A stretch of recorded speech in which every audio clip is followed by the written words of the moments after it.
बिस्मिल्लाहिर्रहमानिर्रहीम। अस्सलाम वालेकुम व्यूअर्स, कैसे हैं आप सब लोग। उम्मीद करती हूँ कि आप लोग बिल्कुल ठीक ठाक होंगे और मज़े में होंगे और मेरी रेसिपीज़ को एंजॉय कर रहे होंगे। व्यूअर्स, बारिश का मौसम हो और घर में पकौड़ों की फरमाइश ना हो, ऐसा तो हो नहीं सकता। तो मौसम का मज़ा दोबाला करने के लिए हम बनाएंगे पालक के पकौड़े। तो बिना टाइम को वेस्ट किए हुए चलिए रेसिपी को जल्दी से स्टार्ट करते हैं। बेसन के पकौड़े बनाने के लिए मेरे पास 1 कप बेसन है, जिसको हमने पहले अच्छे से छान लिया था। यहाँ पर एक दफ़ा फिर से हम इसको छान लेंगे ताकि इसमें कोई भी गुठली वगैरह ना रहे।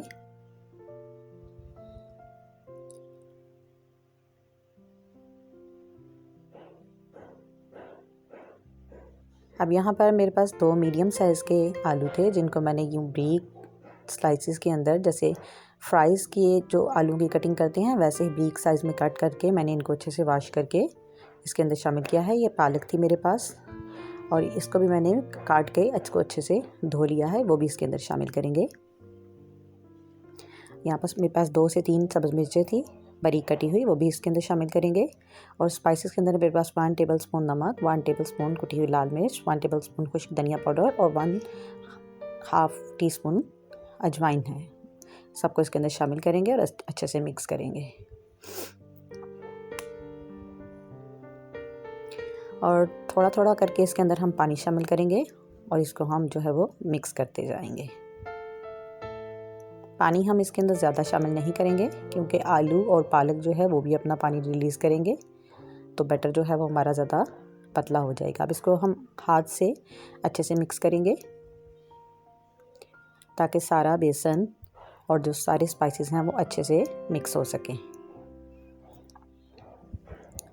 ये सारा जो मिक्सचर है हमने पकौड़ों का वो रेडी कर लिया है।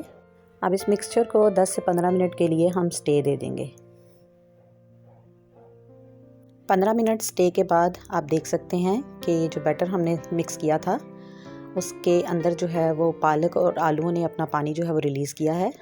इसीलिए हमने इसके अंदर पानी जो है वो कम डाला था ताकि हमारा मिक्सचर जो है वो बाद में पतला ना हो जाए। अब इसको अच्छे से मिक्स करेंगे।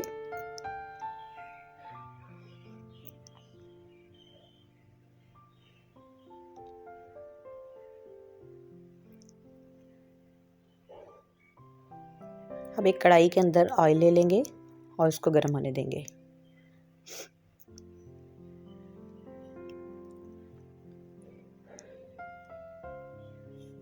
जैसे ही ऑयल हमारा गर्म होगा हम इसके अंदर पकौड़ों का बैटर जो है वो डालते जाएंगे।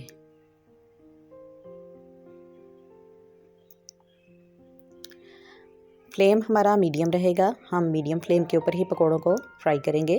ज़्यादा तेज़ आंच पर हम फ्राई नहीं करेंगे क्योंकि ऊपर से वो गोल्डन हो जाएंगे और अंदर से कच्चे रह जाएंगे।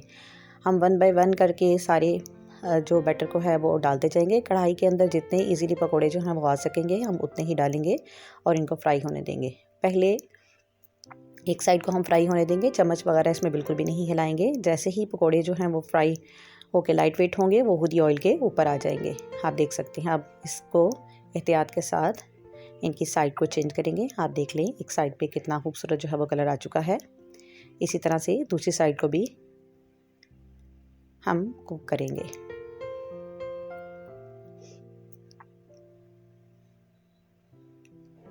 इसी तरह से उलट पलट करते हुए हम सब पकौड़ों को क्रिस्पी होने तक जो है वो फ्राई कर लेंगे।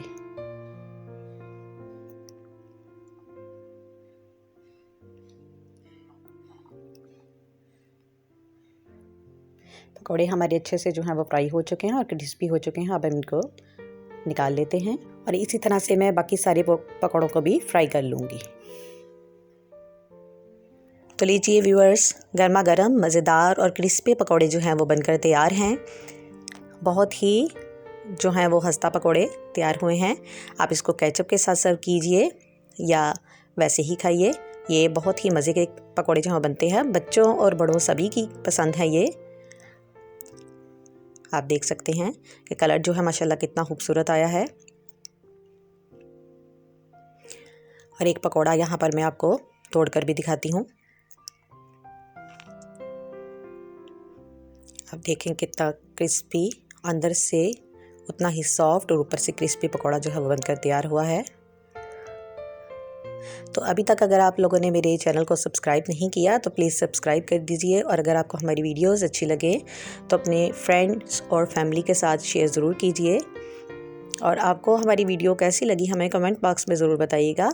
हमें अपनी दुआओं में याद रखिएगा और अपना ढेर सारा ख्याल रखिएगा। अगली वीडियो तक के लिए अल्लाह हाफिज़।